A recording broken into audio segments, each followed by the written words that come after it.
our number one asset are our people. And if we're not taking care of them, if we're not nurturing them, if we're not growing them, if we don't have the mindset as leaders to make them better people, we've lost value in our greatest asset. That should be a huge wake-up call. Like if you're spending more time designing your brand than designing action plans for the people that have entrusted you with guiding them along this path, like you got to rethink that. Welcome to Direct Selling Shift, an exclusive podcast by DSN. I'm your host, Blake Mallon, and this is where direct selling high performers and experts share their most powerful shifts in mindset, skill set, and strategy to help you accelerate your business and amplify your impact. I challenge you to be present, open your mind, and let the shift begin.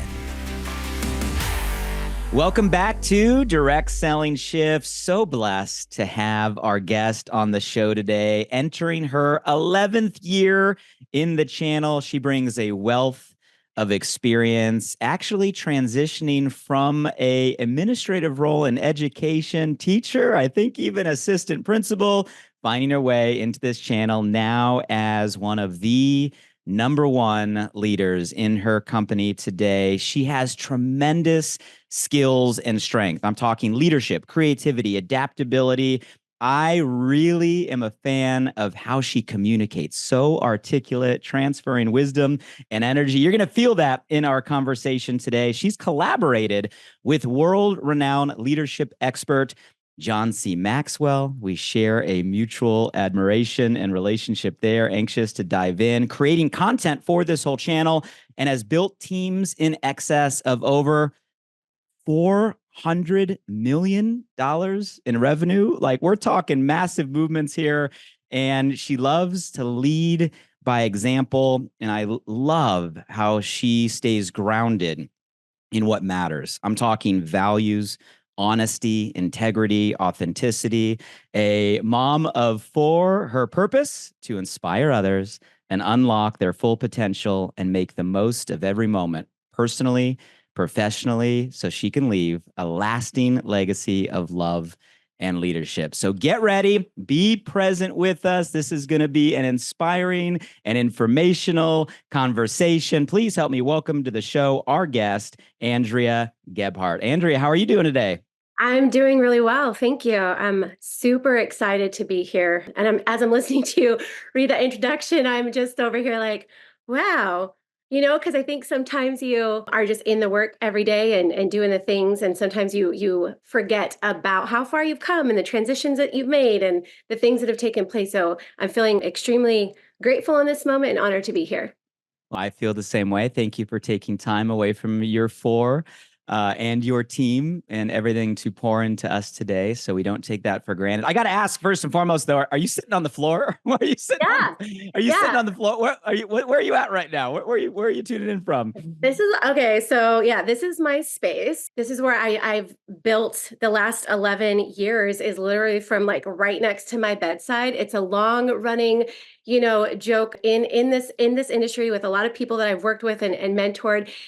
Some people are like, I can't believe you still sit next to your bed and you don't have a fancy background and this, that, and the other. I'm like, yeah, this is just where the magic happens. You don't have to have the backgrounds and the fancy this and the fancy that. You just got to show up. You got to be you. And that's really what matters most. So I'm comfortable here, crisscross applesauce on the floor, cup of coffee, the essentials, coffee, lip gloss, and my cell phone. We're good. We're golden. I love it. And everybody has a floor. I mean, it doesn't matter who you are and where you're at your journey. Everybody has a floor. 100%.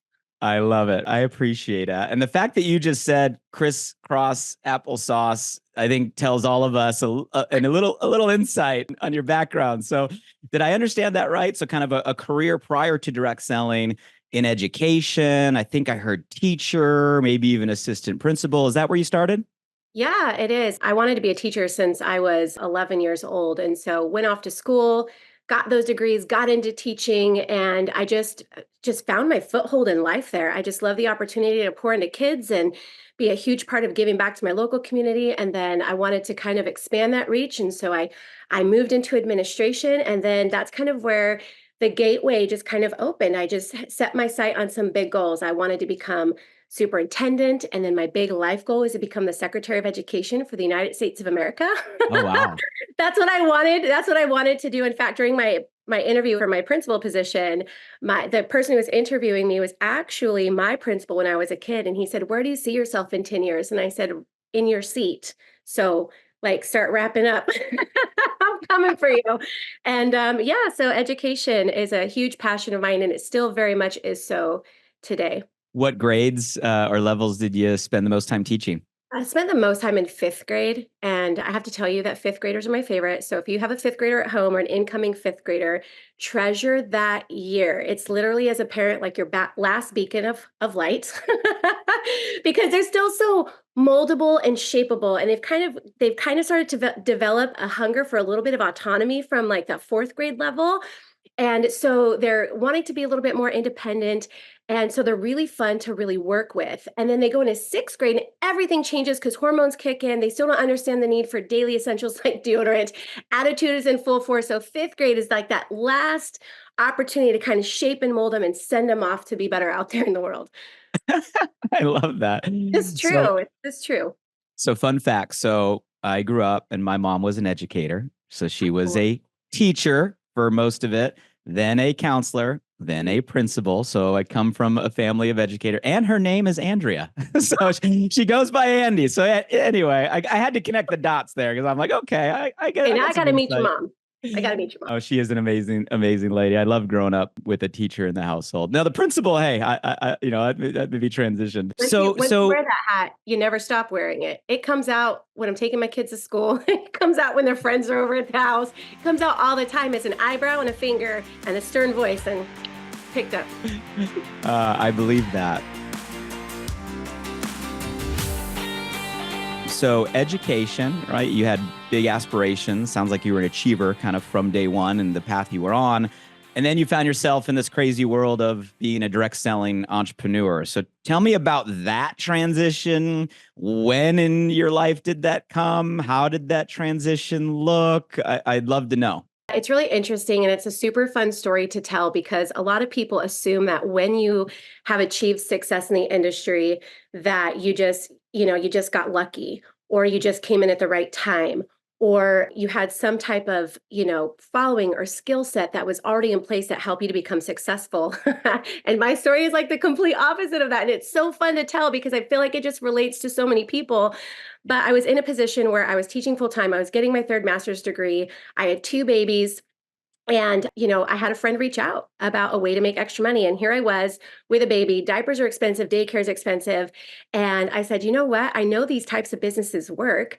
I remember my mom selling things here and there while I was growing up so we could have extra money for the different activities that we were involved in. So I got started, but I was like the worst person to get started in that first little go. I didn't jump on any calls. I didn't go to any meetings. I just wanted my website. I just wanted my products, and I just want to be able to tell my friends about them. I was very naive, very uncoachable, and just thought literally like if I had a business and told people about it, it would just grow. And I think a lot of people still think that that's how business works, but you have to understand, I was teaching, and you don't understand marketing or promoting or how to position business or products or any of those things. So that lasted all about 6 months. And I was like, yeah, I don't really think this is for me. Back to the focus on teaching, decided to have another baby and grow our family.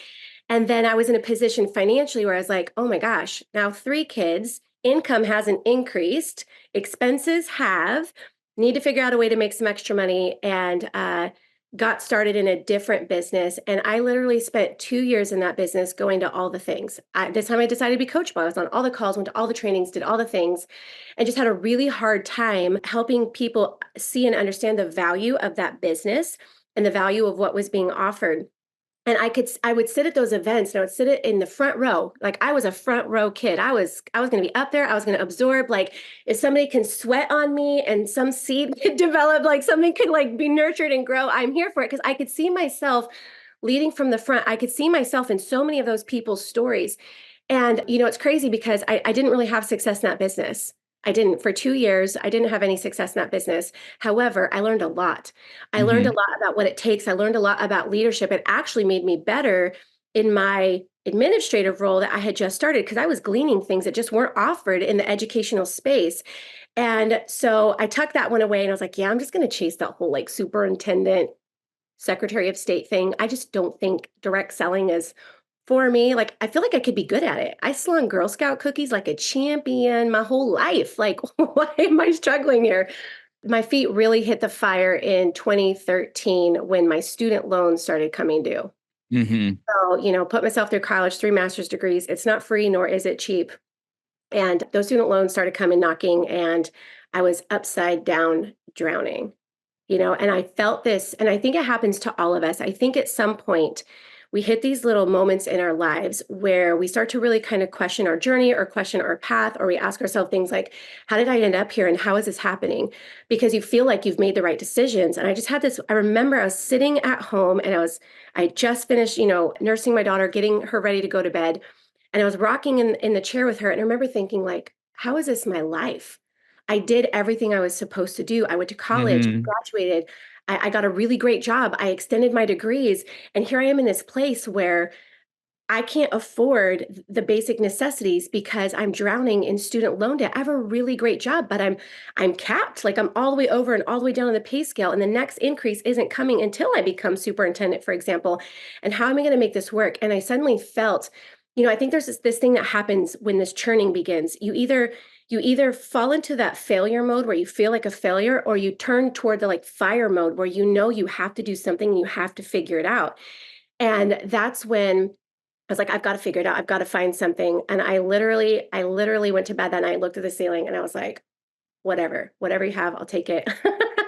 Whatever is there for me, I'm going to be open to all of it. And I kid you not, like days later, here comes an inbox message. I think you really should take a look at this. And I was like, no, not this. This isn't what I was talking about. I've tried this. Like, I don't want to walk through that door again. But I did. And this time, taking like learning how to be coachable and then Mm-hmm. learning how to apply some of that leadership stuff, I got started with a business. And within 4 months, while working full time, I hit the top position in Oh, that company. wow. That's fast. Yeah, within 11 months, I made it. I was able to, pay off all my student loan debt. And shortly later, a few weeks after that, I resigned from my career in education at the age of 30. Everybody thought I was having a midlife crisis. And I had to remind everybody that 30 is not midlife. Mm-hmm. Calm down, mom. Um, and I walked away and pursued entrepreneurship full time because at the end of the day, again, we come to these decision points. And I loved what I did. I was very passionate about my students, my school, my community. But I was spending 12 hours a day nurturing, growing, and loving other people's kids. And I was coming home and barely had enough to give to my own. Mm-hmm. At the end of the day, our headstones don't say anything about really amazing principal, super phenomenal teacher. It is loving mother, brother, sister, father. And if you don't have the ability to show up in those ways for those people, then what is life really all about? So it's Mm-hmm. kind of how it started. I mean, you're speaking my language. The words you're using, I'm resonating with. But I think even your story and your journey, everybody listening can feel in their own way. And it's interesting that the whole like, when the student is ready, the teacher will appear. Like that's real. Like when you Yes. decide to start looking, it's crazy how things come into your inbox, like an invitation and doors start to open. It's just the way the world works. I'm fascinated between education and entrepreneurship, and I want to go there. But you mentioned Girl Scout cookies. What's your favorite Girl Scout cookie? Oh my gosh, favorite would probably like hands down like Thin Mint. It's like a crunch staple. Advance. I have a box in my freezer. Right now it's Girl Scout cookie season right now. I got boxes down there. Like everywhere I go, I got people, and I can never say no. I'm walking outside of basketball practice buying Girl Scout cookies. We were on the ski slopes with my family this last weekend, and this girl was smart. She was going around the lodge, right, slinging Girl Scout cookies. Yes. What's the name of the peanut butter ones? The chocolate peanut butter, like the tagalongs, and the peanut butter oatmeal. Tagalongs. Yes. I'm a tagalong fan. But anyway, that wasn't my question, but you said it and it made me want Girl Scout cookies. So the education system, Mm-hmm. you went through it Yes. to an extreme, right? You talked about master's degrees, student loans, like you followed that path. Yeah. And you have the perspective of you then were a teacher, right? And then, assistant principal and administrative, and had aspirations actually going to the top of that path. How long was the education journey for you, as an educator before shifting to entrepreneurship? How many years ish? I would say I was an employed educator for 10 Mm, years. Because okay. when I was in college, I had some opportunities to participate in some programs where I got to teach. It just was volunteer. Yes. So let's just go with that because it's just so interesting. You got 10-ish years, right, on kind of like the education side. And now you're in your 11th year, great number, right, on let's call it the entrepreneurial side. I'm curious, you, the entrepreneur today, right, having that dual perspective in education, going through it and then helping kids go through it. What is your honest opinion of that educational system, right, that still exists in our country today? I'm just curious. Gosh, I feel like this is such a double-edged sword kind of question, especially because I have 4 kids who are currently in the education system. And so what I'm going to Mm-hmm. say is going to sound shocking because like, if you think these things, then why are your kids going through it? I did, a couple years back, I did bring them home. I did homeschool them because I knew educational system didn't have the infrastructure to help kids be successful during like a worldwide kind of like shutdown, and learning from home through a screen when we're like advocating for less screen time isn't exactly conducive to the mental health and socio-emotional wellness that we're looking for children, especially our own. So anyway, oh gosh, the educational system, it breaks my heart to say this because it's so broken. It really is. And there's such an extreme focus on things that, yes, everybody needs to learn. We all need to learn to read and to write and become, literate people. We need to learn basic math skills, all those things. We need to have a greater understanding of our world from a societal level. We need to understand the history of our country and other countries to appreciate what we have and where we are. However, there's so many aspects of it that I just really struggle with. I struggle with the grading system, and you have a kid who gets an A in English and a kid who gets an F in math, and all the attention is on the kid who gets the F in math, and not recognizing that when we grow up and become adults, we work in our strengths. That's what we do. Why not celebrate that and teach that from the beginning? I am a very intelligent human. I also really stunk at math in high school. Like, I failed a whole class, like me. And so, like when my son failed his math class this last semester and he's like, Mom, I'm like, listen, bro. That's what I told him. I was like, you're never even going to use that stuff in real life anyway. Don't sweat. Don't hang your hat up on it. You're a phenomenal thinker. You're such a great kid. These grades are only here, and we all know this, like grades are only here so that kids can take state tests, so that schools can get money, so that schools can fund programs. It's a very toxic, if you will, cycle that perpetuates things that are not necessarily healthy to the real development of children. And at the end of the day, we want to graduate kiddos who are confident, who are compassionate, who are caring, who are independent, creative, critical thinkers. Whether or not you know the formula for something or whether or not you know the difference between a plant and an animal cell doesn't really matter, because if that information has a need to become relevant to you, it will at some point. And that's the thing. I just think we could do so much better. And I know I'm putting you on the spot. I know it's It's probably a okay. tough question, but I think the same thing, right? I mean, and I believe similar to what you're articulating. It's like we're stuck in a process or a system that was designed for a time that no longer exists, and people realize it. But we don't quite know what to do about it. And even us as entrepreneurs, and I have littles as well. So mine are in kindergarten and second grade, and I'm going through that same processing of what do we do as parents? How do we set our next generation up to be the best? So kind of fast forward 11 years for you now on the entrepreneurial side. What did that shift or that bridge look like for you, right? Having the supposed to in your mind, having lived it, achieved it, having taught it, and now an entrepreneur, right? Was that shift easy? Did you have to change a way of thinking? What did that look like for you? And even more so now that you're leading communities of people, what are some of the things you teach, right? Helping people transition from their supposed to their traditional path, the programming they've been given to set themselves up to become an entrepreneur and have success in this lane. The transition for me, it felt it felt very natural, because it went from teaching teachers, for example, certain programs or strategies we're going to be implementing and holding professional development in that way, or even teaching kids, for example, coming to a place where, you're meeting up, excuse me, you're meeting up with them, you are, pouring into them, and then you just shift it over, and then you're just talking about different things. You're still Mm-hmm. you're still leading, you're still offering, you're still pouring in. So that transition, I think the hardest part of it was me feeling a little guilty initially leaving the educational space because I knew I was making a difference. And then when I realized that I was having an indirect effect, meaning now instead of pouring into kids, I was pouring into adults and their parents and their aunts and their this. And if I can make those people better, they have an opportunity to make their kids better. And then I got Mm-hmm. really fired up about, not just selling a product, not just building a business, not just building a team, but building people. So all of a sudden, these living rooms or these event spaces or the people I was meeting online, it became an opportunity to help them become better humans so they could impact the humans that they're around. So the transition kind of developed like that. Mm-hmm. And now today, leading communities of people and having the opportunity to show up in the online space in lots of different capacities to add value. It's, I'm still in 100% growth mode. I'm a big believer that you're either growing or slowing. And so I can't wait to learn something new that allows me to Mm-hmm. take that information and turn around and share it with other people so that they can grow and benefit from it too. One of my daily mottos actually I've written down is, look for a way to add value to someone today.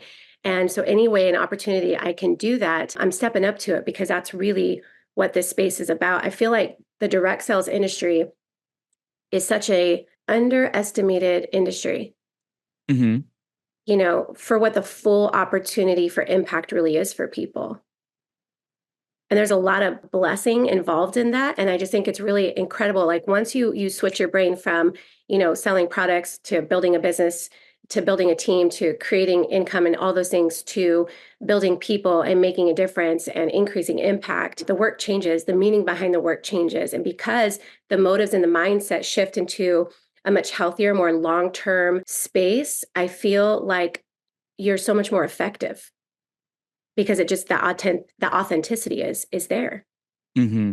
Did I I love. answer all? Yeah, and there's no right or wrong answer. I was curious your perspective on it from your path because it is a unique path, right? And although all of us aren't teachers and not all of us have master's degrees, we all came through the same system, and everybody listening to this is now on an entrepreneurial journey, and it does take a different mindset, right? It does take approaching it a different way. And we all have to make that shift from where we came from to where we're living. So I think what you said is perfect, and I appreciate just the transparency there. And your perspective is unique, and you touched on something there. You said, building people. And, I do agree that what we do here, it is kind of under promoted, undervalued, under communicated of what we really can do in building people. And I know you and I were going back and forth on voice notes kind of before today, and you've been reflecting a little bit on the kind of the shifts you've seen over your 11 years now in this channel. And I loved some of the things you were just sharing with me personally. And I'd love it if you kind of go deeper on that for our audience here, like the last 11 years, kind of where you started, some of the things that were core in this business then, kind of some of the things that have changed through pandemic and today. Maybe go deeper from your vantage point as a leader. What are you seeing? What do those shifts look like? What is different today? Yeah, well, I think I would be silly if I didn't recognize or even acknowledge here with everybody today that we all know that there's this interesting kind of energy in our industry.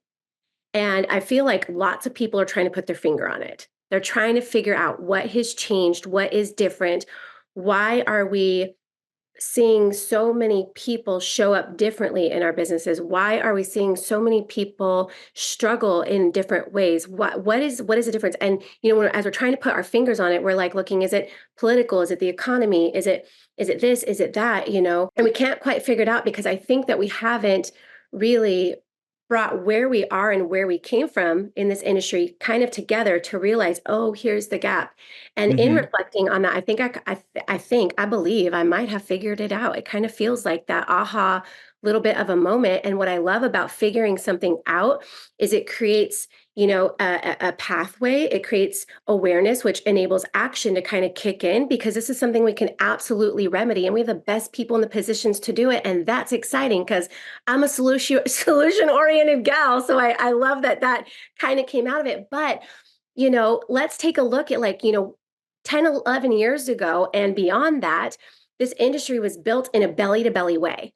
There were in-home meetings, there were hotel conferences, everything was in person. And that in-person touch creates a different type of connection and community and creates a different type of culture. And, and in those events and in those times, so I'll take you through the span and then you, Mhm. and then you Is that where you started as well? Like, did you Yes. start in kind of like belly to belly party playing in the living Oh, rooms? yeah. I mean, that was your first few years. I've been in more living rooms than the people who do home remodels on HGTV. Let's talk about it. So, absolutely. So, yeah, totally started out that way. And I learned that way and learned the value of doing that way and the richness of doing that way. And as much work as it was, and as much of a time investment as it was, man, I would never trade in meeting people's husbands, meeting their children, petting their dogs, having dinner at their table, getting to be immersed in their life, because the type of connection that takes place in those moments is unforgettable.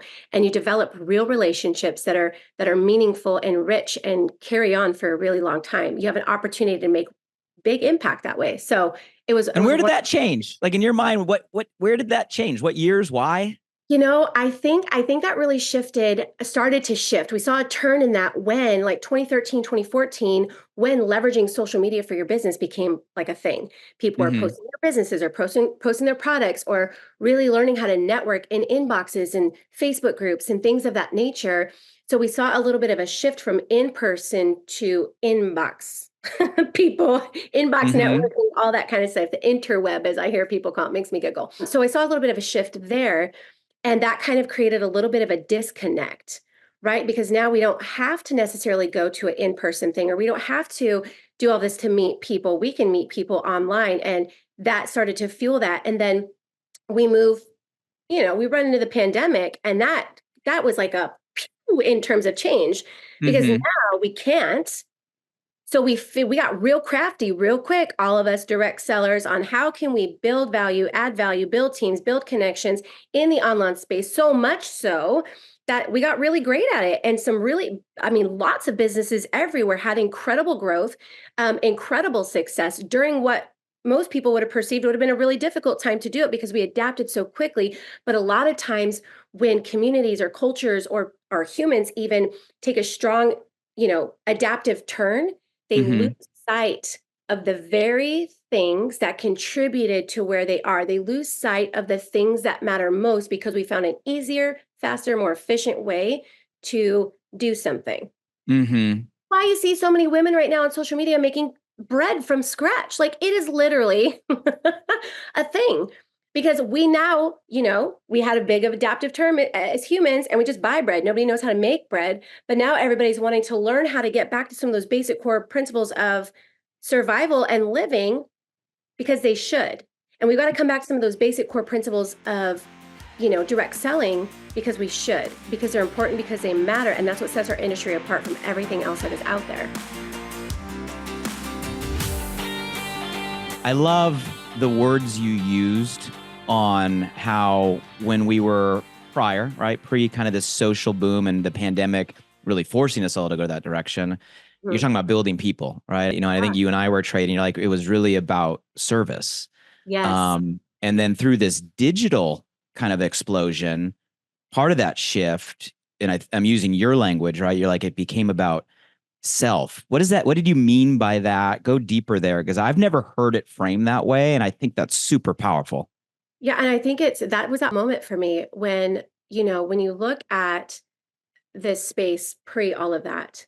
Hmm. Everything was about getting people in a room. Everything was about adding value. Everything was about teaching people, building mindsets, building character, teaching values, teaching, we had to teach people how to think, and how grateful are for some of those great thought leaders of the past, like the Zig Ziglars. And John Maxwell, like we could go on and Hmm. on and on, who had spent their lives, doing that kind of work. And, our industry became very adoptive of all of that because we understood that to be an entrepreneur, you have to think different. You have to be wired different. You have to move differently in the world because we've, obviously we talked about being programmed with all these other ideas, notions, and beliefs. We have to like unwire some of that stuff. And it's that thought leadership that does it. And so in our space, that thought leadership became very powerful because it was a way to kind of like shift thinking. When you can shift people's thinking, you can shift their beliefs and their actions and their outcomes. And that's what this industry became about. And it was very service based. The audio tapes, the books, all the things, it was very service based. And then that social boom, as you call it, kind of came into play. And then about 2015 or 16, suddenly everything in the online space shifted from serving others to shifting to yourself and building your brand. And there's this huge message about build your brand, lots of trainings, build your brand, build your brand, build your brand. And suddenly everybody's got their own logo and they've got their own websites and they've got their own this and they've got their own that. And sure, brands, you want to have a brand. Brands are essential when you're going that direction. But again, we made that turn when we adapted and we lost sight of what really matters. We lost sight of what makes us different. We lost sight of what true leadership and influence is about, and it's service to others. And when we did that, and people started serving themselves over serving other people, when people shifted their focus from building their people, building their teams, to building their brands, like, so here, like, I know we have camera and I'm so grateful for it because nobody who's just listening will understand this. But if you interlock your fingers really tight, you kind of have like a tight. This is for those of you on YouTube right now. Everybody watch on YouTube. You got to watch the video. Yes, jump on YouTube and you have to see this. But we have this really tight weave of support and culture and community. And the less focused we become on service, the weaker that becomes, and the weaker that becomes over time. And then people are so focused on brand and not building other people. And we develop these cracks, and then people come in, and they're not being poured into. Their thinking isn't shifting because nobody's having those conversations because they're not focused on building the human side of that person. And that's when we lose people. That's when they fall through the cracks. And so here we are, fast forward to today, and we're like boggled, like, why do people lack the mindset? Why are people lacking the grit and the resilience? What happened? Like, why do people get tripped up on the littlest thing and then they bounce and they're out, or they've got shiny object syndrome, and the first time they see something that gives them a little bit of butterfly, or this, social media flipping through videos dopamine hit that we're so used to getting now that they just like flee. Why is this happening? It's happening because we've spent if we go from 2015 to now, almost 10 years focusing on self and not service. And we have to change that. We have to bring it back, because in our industry, our number one asset are our people.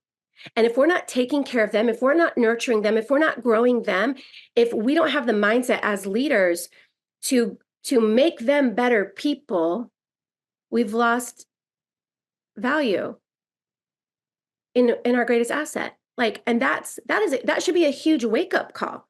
Like, if you're spending more time designing your brand than designing action plans for the people that have entrusted you with guiding them along this path, like, you got to rethink that. You got to rethink that. Because at the end of the day, without your people, you really have no brand. So that's the principle coming out. You better figure it out. You better get with it. I mean, Andrea, what you're dropping right now is so deep and so right and so needed at a level of awareness across the channel. I mean, I hope you listening right now just got everything that she put out, because it is a shift moment and it is absolute truth. And I love the way the language and your ability to communicate is, I mean, it's a gift, but it's truth. In person to inbox, the industry went that direction. Service, and not like fake service, not like service because you got a bonus check on Friday, but like a real intention of building people so they could build the business like authentically to self. Are you spending more time building your brand than building your people? Gut punch. Gut punch. Like, look at your hours. Like, look at your hours. Honestly, it's a real conversation that needs to take place, and it's not being talked about. And I think that, when that thought kind of came of that shift and how that took place from service to self, we got to bring it back to service. We have to. That's so incredibly important. I feel like there's so many people from high leadership levels. I feel like there's a lot of CEOs right now who are having the conversations of like, what's happening? What's going on? Like, because things have slowed down or stalled out. And I'm a big believer that, when things seemingly fall apart, they're falling into place. And there's like four reasons why that happens. And we're in that pause moment. It's like pause, pruning, preparation, and positioning. That's what I teach. And Mm-hmm. we're in that pause phase of like, let's pause for a minute. Where can we do better? How can we show up better in this industry? And I feel like, until we have this conversation and the emphasis gets put back on service, it's got to be a collective movement. Because when you think about the leaders that we have that have built, yeah, cool, great brand, great logo, cool graphics, amazing this, amazing that. But like they're so talented and they're so gifted and they're so equipped. Like let's flip that service switch and do some big things.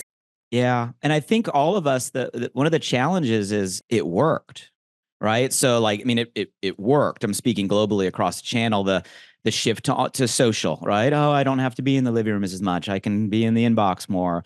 The pandemic forced the whole world to adapt because we had to. There was no other way. So it became an accepted method. And the transactional side worked. People got customers, people grew volume, people hit ranks. Everybody knew they had to work virtual. Our industry experienced this artificial promotional pop because of the world dynamic.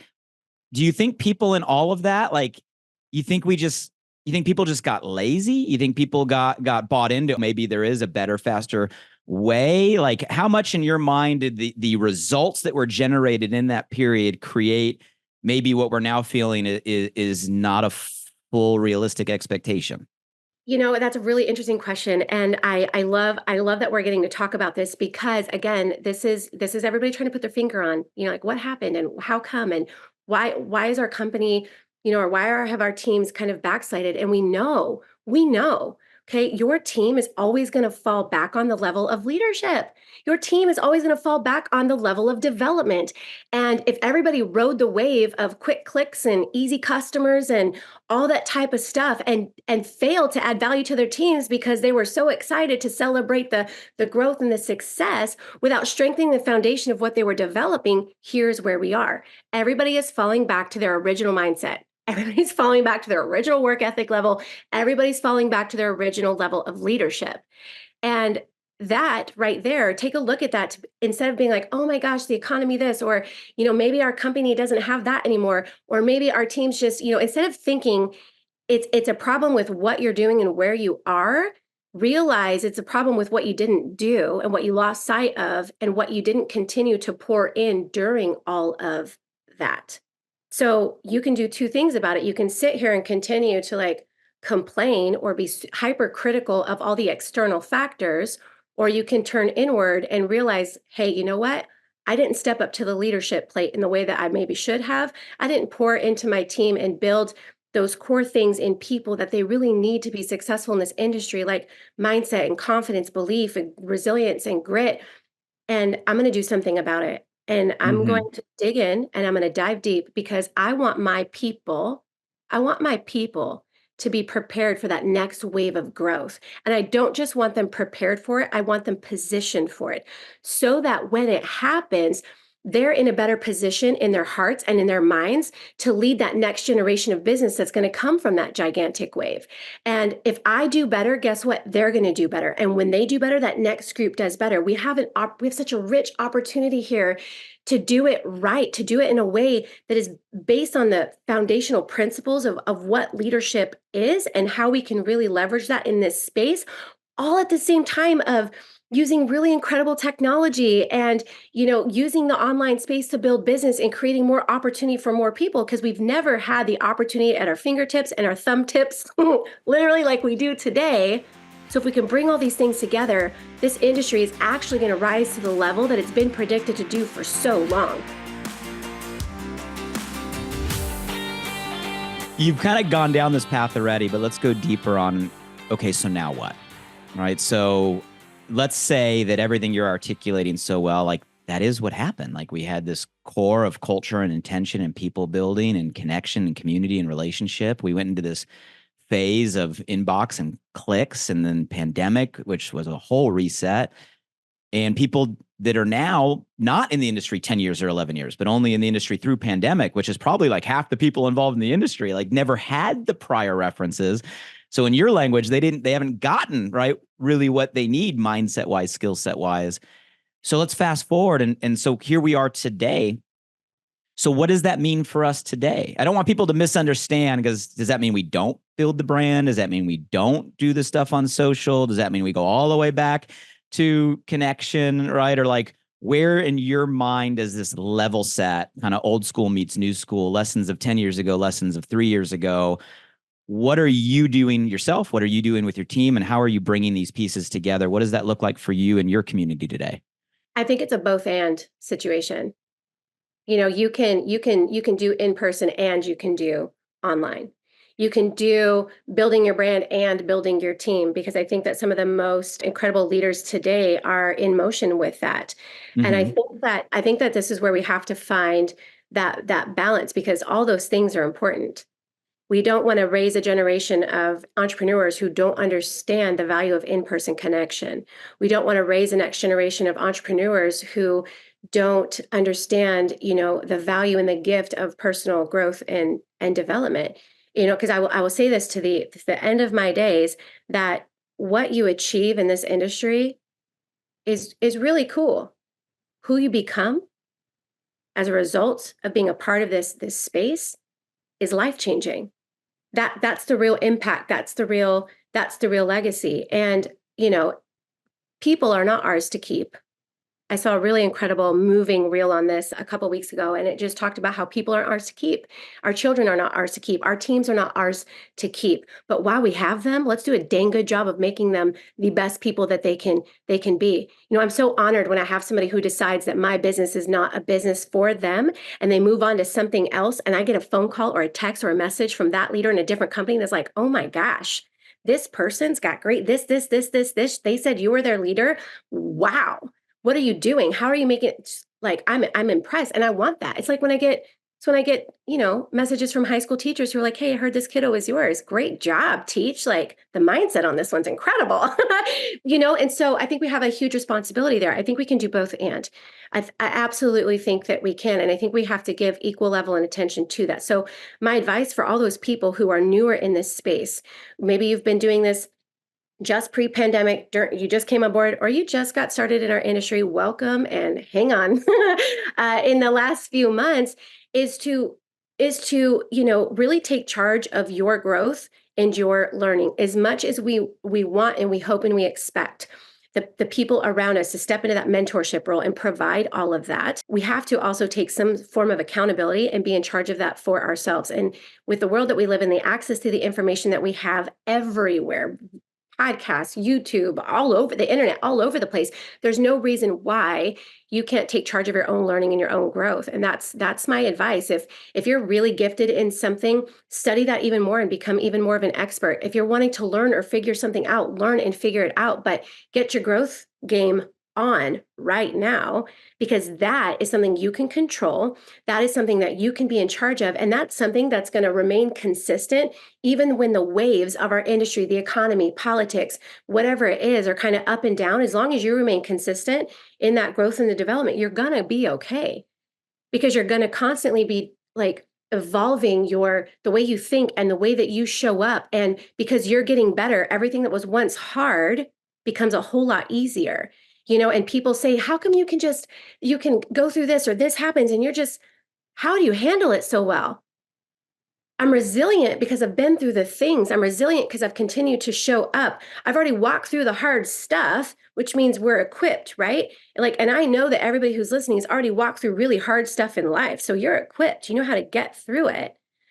Now we got to make sure we're growing through it all along the way. That's what we got to do. It's what we got to focus on.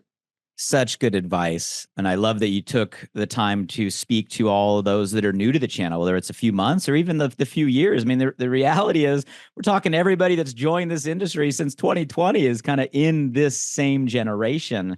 And that's a lot of y'all out there. What about leadership, Andrea? So, I mean, I know you're a fan. You worked with John and I'm sure Mark. I go way back with them as well. I worked closely with John Maxwell for like 3 years. I think he's the best in the world when it comes to leadership. And I know you worked very closely with him on some projects. Side note before I ask the question, what's your favorite Maxwell book and or law? Just curious. Oh my gosh, that's such a tough question. I mean, Oh, anyone. It doesn't have to be number one, just a one. What's one I that you think the love? law of contribution is my favorite. That's in the 15 Okay. laws of growth. Law of contribution for sure my favorite. I think that needs to be taught in like kindergarten. That like needs to be broken. I'm like, John, I'm constantly telling John, you gotta, like, can we make this for like every grade level? You know, like what to expect when you're expecting books, all the ladies out there. I want this like leveled and scaled for every level of life, kindergarten through high school. And then my gosh, probably my favorite book right now that I just dove back into is The 5 Levels of Leadership. Ah, so good. It's amazing. And that book is so delicious because it's something you can't read once. You've got to read it over and over. You've got to study that book. In fact, I recommend it to every growing and developing leader because it's so incredibly important. And I love that it teaches not just what each level is, but the ways in which you need to think and show up and change to be able to advance to those next levels. And none of us want to say, oh, you went and got the book off the shelf. I see. I did. For everybody on YouTube, I was like, I keep it right to my right as a giant bookshelf. I have books in the center shelf in the middle stack that had like the biggest impact on my life. Yes.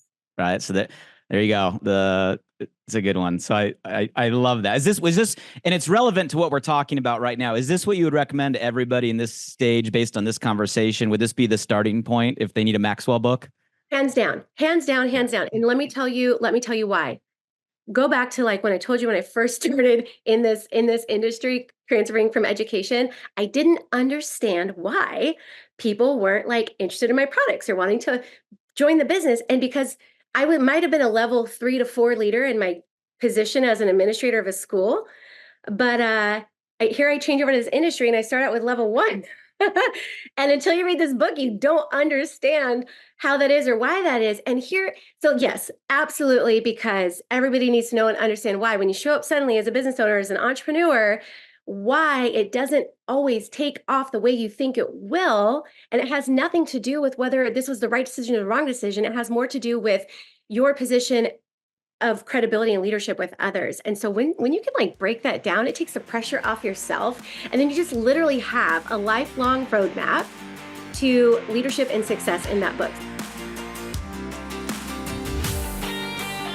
Let's transition. I want to be mindful of your time. I could literally go all day on these topics. I love your energy. I love your passion, and I love your insight. I think it's so valuable and so spot on. And I want to leave time at the end for any closing remarks you have for anything that we covered or didn't cover that's on your mind or your heart that you feel is important. But I want to shift gears real quick and just do kind of a rapid fire round. And if you've listened to the show and everybody who's kind of been following the show, they're kind of similar questions I asked all guests. And it really is around the theme of the show on the shifts. And we've danced on a lot of these topics already in the things you've given all of us. No right or wrong answer. First thing that comes to mind in like one sentence. And it has to do with just the most powerful mind shift or perspective shift or belief shift, starting with your professional life. Like if you were to go to one shift, you went from thinking this to thinking this, that has led you to where you are today professionally, right? As a top earning direct selling entrepreneur, what shift would that be? Probably the figure outable shift.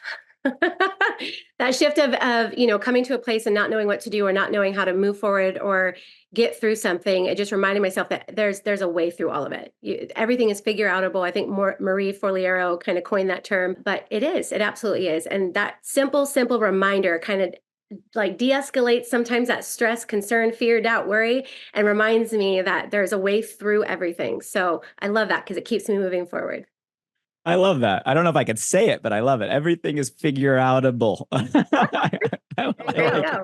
Same question, personal life. So, outside of you as an entrepreneur and a leader in this channel, just personal life, right? You as a mom, you as a person, you as a human, what's been one of the biggest shifts, right, that has led you to where you are today personally? It was probably going from, I have to be the best in every role. I think women feel a lot of pressure in that arena. Be the best mom, be the best, wife, be the best ex-wife, be the best at all the things, the homemaker, the house cleaner, all those roles that we wear, this weird pressure to kind of be the best in that space.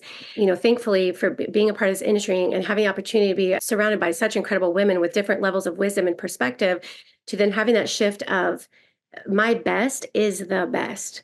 So if some days I've got 75% to give and I give that 75%, I did my best.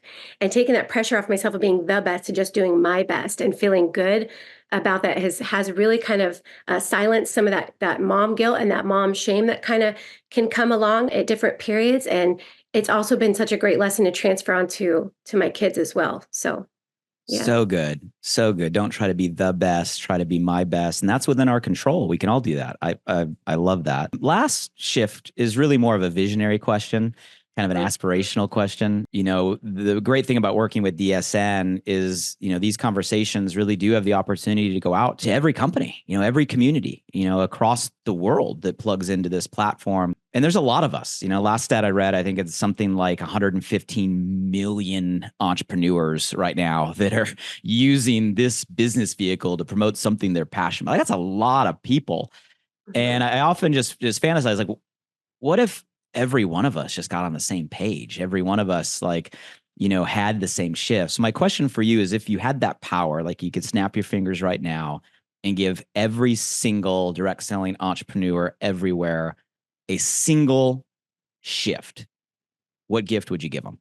I think the one thing that will ring true forever and bring people together is we're stronger, we're better together. Number one, I want to see more collaboration and less competition in this space. I Mm-hmm. think that we could be so much more powerful if we really celebrated one another in all the different ways, and we weren't comparing apples to apples and apples to oranges. And of course we want to, like, I mean, I understand the nature of the beast of what we do, but think about how much more powerful, how much more inviting, how much more conducive this entire space would be if we focus on collaboration and celebration over competition. Number one. Number two, I guess I'll just stick with the C words and just run right into consistency. Like, just work to become a little bit more consistent in how you show up and who you show up as in the way that you do things, and you're never going to have to worry about anything. It is literally the glue that keeps this thing together, and it's literally the momentum that's going to take you all the way through and help you accomplish those dreams and those goals that you have for yourself and for your family. And I just want to remind everybody here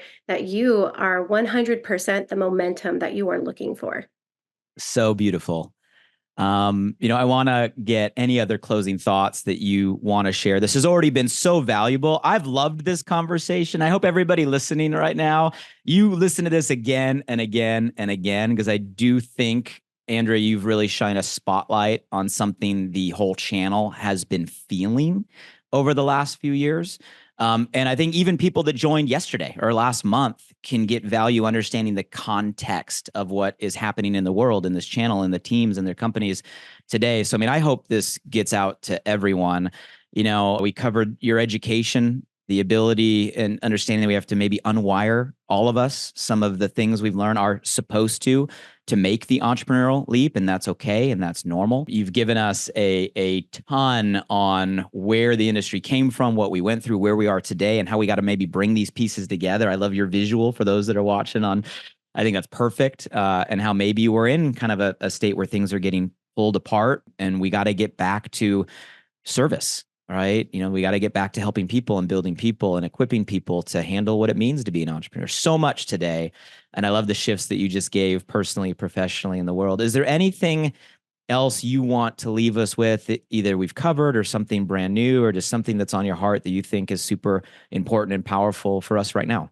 I just want to remind people, whether you've been doing this for a few days, a few weeks, a few years, to take yourself back to when you got started and remind yourself of why you got started. Remind yourself of what it was that you were looking for, what it was you were in search of, what it was you wanted for your life. Because I think that we all have these moments. And again, I experienced it myself, where one day you wake up and you realize, that you were made for more, that life shouldn't be a constant struggle, that there is opportunity out there. And because you feel it. And I think as entrepreneurs, we all have it. Like, we all feel it. And I think everybody's got a little bit of an entrepreneur in them. And I just feel like some people are slow to wake up to it.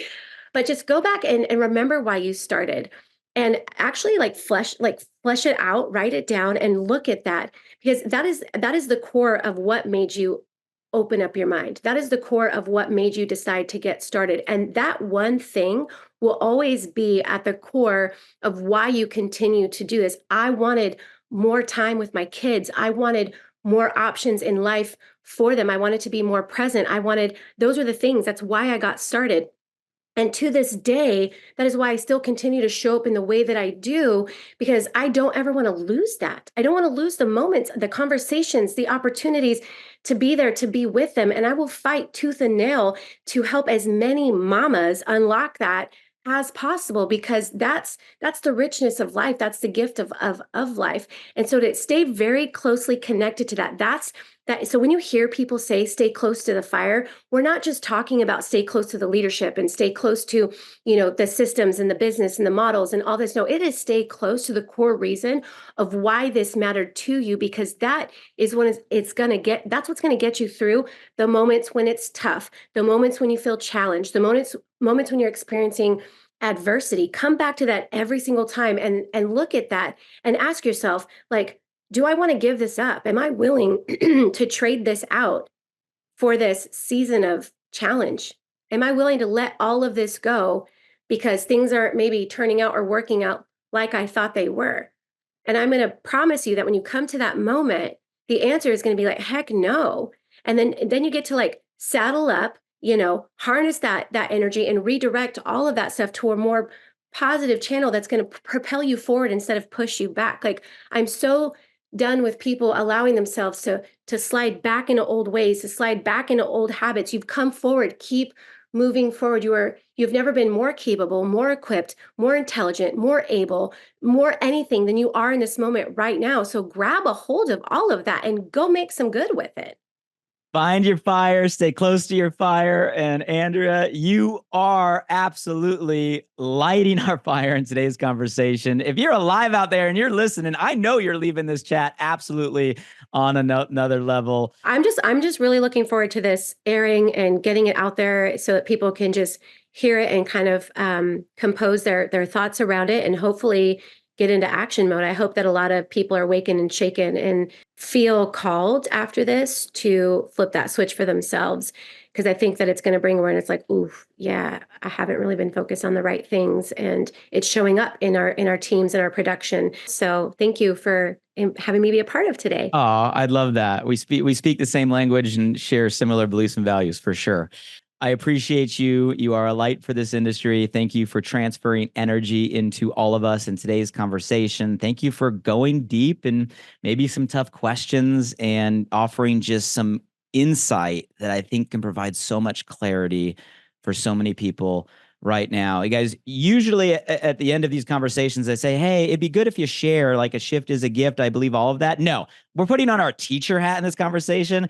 This one is absolutely mandatory, required sharing. It's a requirement. You're all going to get a gold star. You need to share this immediately with everybody in this channel. It is required, because I promise you the dots that were connected in today's conversation, they'll make an impact. They'll help so many people. They need to hear it. And more so, the solutions that Andrea gave us on next steps and what we got to do to bring that old school, that new school, that in-person, that inbox, that service and self, and all that together in a new, a better way, so we can reach places and people we've never reached before. So we appreciate that. Share the show. DSN is doing a great job putting out social clips you can share. We're on all the places, all the platforms. If you want to listen, you know where we are: on Apple, on Audible, on Spotify. I'll tell you that Andrea gave some great visuals today. So YouTube's a great place if you want to watch the video and catch everything we were sharing there as well. And directsellingshift.com, that's the website. If you want to give us any feedback, future topics, or nominate future guests, we appreciate all of you. Andrea, thank you for taking time away from your family, away from your team. Absolutely enjoyed today's conversation. And thank you for helping us raise the tide across the channel and make an impact so we can go after that vision that you painted for all of us today. I appreciate your time. I loved being here, Blake. Thank you so much. Thanks, everybody. See you next time.